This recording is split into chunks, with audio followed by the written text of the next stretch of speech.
Hello, Katden lovers and Katden followers. Abay Alden Richards and Miss Catherine Bernardo sabay na lumapag at Mr. Alden tila baga napikon sa kanyang post. But before that, if you haven't subscribed yet to my YouTube channel, please don't forget to like, share, and subscribe at hit mo na rin ang notification bell for more showbiz updates.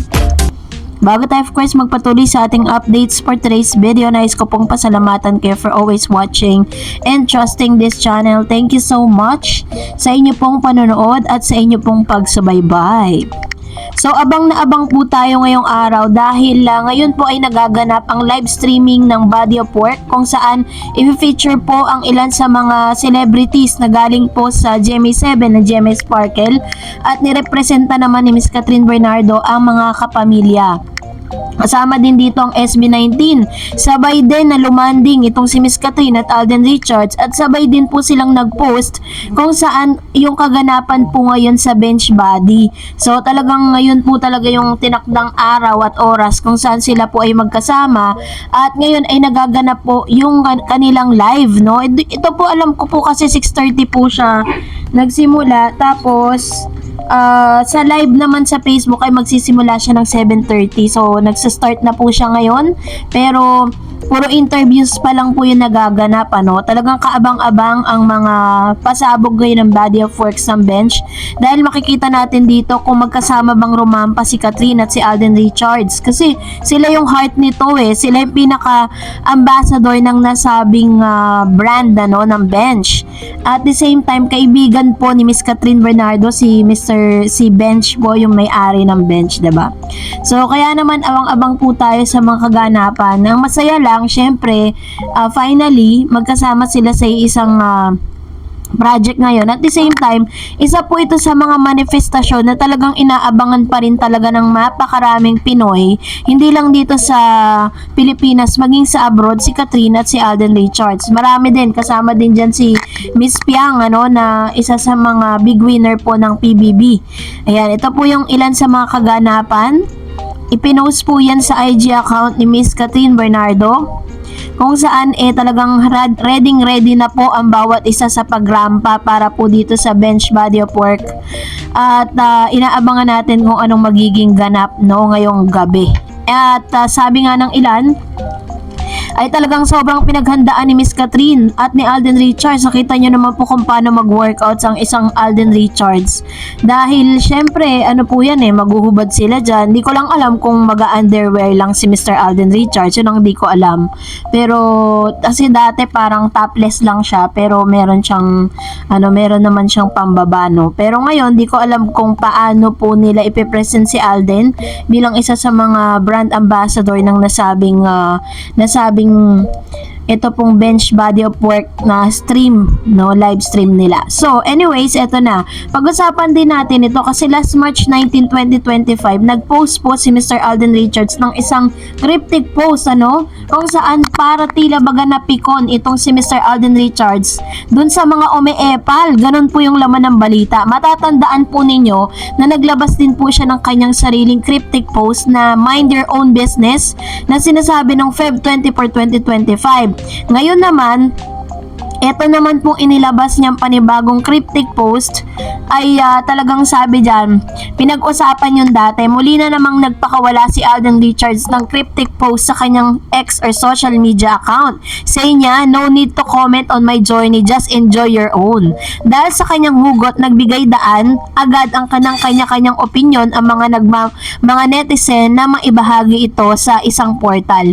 Hirit nila, napikon na naman daw ang aktor. Dagdag pa ng mga netizen, apektado di umano ang bidimpled actor sa napapabalitang relasyon ni Catherine sa isang politiko. Itong ilang komento ng mga netizen. Iba na to, napikon na talaga si Kuya. Kasi naman nagdadrag ng name niya sa issue ni Catherine at ni Mayor. Teka, nung issue sa kanya para pumalag siya. Mali, pag artista ka, public property ka. Lahat nakikialam sa journey mo. I disagree, tao rin sila at dapat nire-respect ang privacy. Hala, palaban na si Kuya. Pagod na raw na pinakikialaman siya. Actually kasi parang sa lahat kasi ng platform laging pinag-uusapan yung, 'di ba, meron pong itong si Christopher Min kamakailan lang sinasabi nila na ang aga daw na laos ni Mr. Alden Richards. Kaya po talagang marahil isa rin to sa mga sagot ni Mr. Alden Richards dun sa ikinakalat na laos. Meron po bang laos na maraming projects? Meron po bang laos na patuloy pa rin kinukuha ng mga brand ambassadors? 'Di ba? Iba't ibang mga brand, international, local. At ang dami niya po, puro siya yung nakikita natin sa mga commercials, no, sa Free TV. Meron bang ganong laos? Kaya po talagang sinabi niya is yung journey mo na lang yung pakialaman mo, parang ganon. So, no need to comment on my journey, just enjoy your own. Ayun. So, yun po yun. So, kayo po, ano pong saloobin ninyo dyan? I-comment nyo po kung ano po para sa inyong ibig sabihin yan. At dahil dyan, narito naman ang ilan sa mga reaction naman po ninyo dun sa ating latest update. Sabi ni Miss Cora Weaver, let's just pray and keep our finger crossed for Catherine Bernardo to have peace of mind and make her final decision. Team Kat din panatag all the way. Ayan. Totoo naman po yan, 'di ba? Parang nasa kamay ni Miss Catherine Bernardo ang desisyon, hindi po sa atin, hindi po kay Alden, hindi kay Mami Min. Kung ano po yung makakapagpapanatag sa kanya, kahit ano pong sabihin ng ibang tao, siya pa rin talaga magde-decide for herself. Sabi ni Mr. Renato Sayan, to me those issues is too good to take of seriously, parang kabote, bigla-bigla na lang sumusulpot. True. And sabi ni Miss Geraldine Fabian, red flag talaga ang mga mayor na yan at DJ bahagi na lang ng kahapon ni Kat. Wala nang balikan, tapos si Alden sana. Nag-effort siya. Hindi siya sumuko, busy din siya kaya tuloy para siyang walang interest kay Kat. Samantalang sa interview niya kay Boy Abunda, para talagang porsigido siya. Ma'am Darets, wala din si Kat sa rehearsal ng bench. Iniiwasan ba niya si Alden? Actually po, sa punto na yan, hindi naman ako naniniwala nag-iiwasan sila. Ano naman po ang rason para sila ay mag-iwasan, 'di ba? So, yun po yung tanong doon eh. And at the same time, siguro hindi lang talaga pinopost dahil syempre marami pong mga inaasikaso or baka meron pong ibang schedule si Miss Catherine at lilitaw na lang talaga siya sa talagang event, main event, 'di ba? Pwede po kasing ganoon eh, pero yung pong yung parang sinasabi na iniiwasan, napaka-imposible po nun. And another one, sabi ni Miss Razonian Marie Olga, Mami, let her take charge of her future and her happiness. She's capable of deciding for herself what concerns her. Yes, you are her best advisor. But she can express herself when faced with her love. Kat, listen to your heart.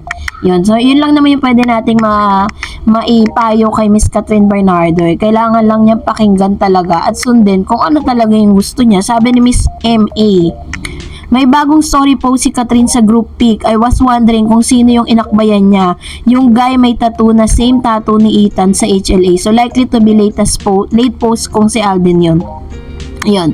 So, ito naman yung kanyang komento. I-check po natin yan sa kanyang story, no? Pero upon checking kasi, nung chinek ko po yun, parang feeling ko is ang mga laman ng IG post niya ngayon is yung kaganapan ngayong araw. Sabi ni Miss Glorioso, ako lagi nakasubaybay sa super mga idol kong Kat and Alden. Advice ko lang sa milyong fan, solid Kat din, huwag kayong magpa-apekto sa issue tungkol sa Mayor and Daniel na yan.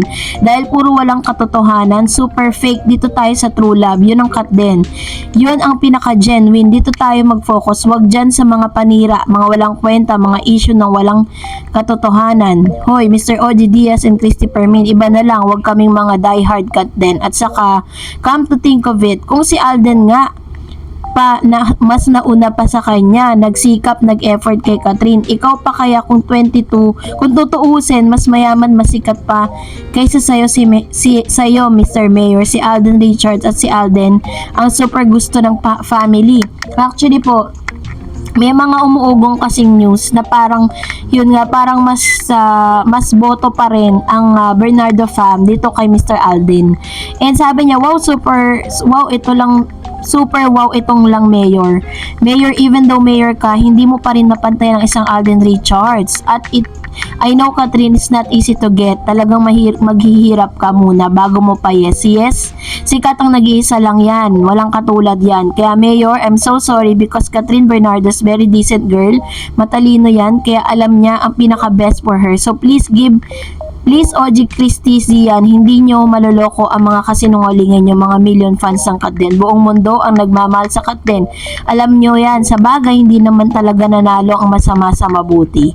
Yan, sabi ni Miss Piggy Yu, hardworking at responsible na tao si Alden. Swerte ang babae if ever. Kahit uminto na nga sila sa pagiging artista, di na sila mag-worry pa. Sa dami rin ang business na tinayo ni Alden at Catherine. Which is true, no? Sabi ni Noli Balsomo, ay nako, ngayon, yang si OG gumagawa lang yan ng gulo ng sakat din.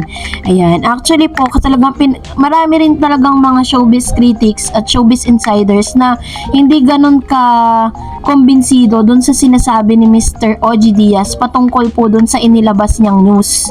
And according to Mr. Juaniano, wala na, hindi na maghihintay si Alden, si Kat. Kung 34 na siya, mag-aasawa, 39 na si Alden. Kaya sigurado, uminto na sa paniligo si Alden. Kaya sabi ni she feeling lost dahil kung ano ang nangyari sa The One of Us nila, ganun ang nangyari sa Hello Love Again. Kung saan, baka nagka-misunderstanding sila.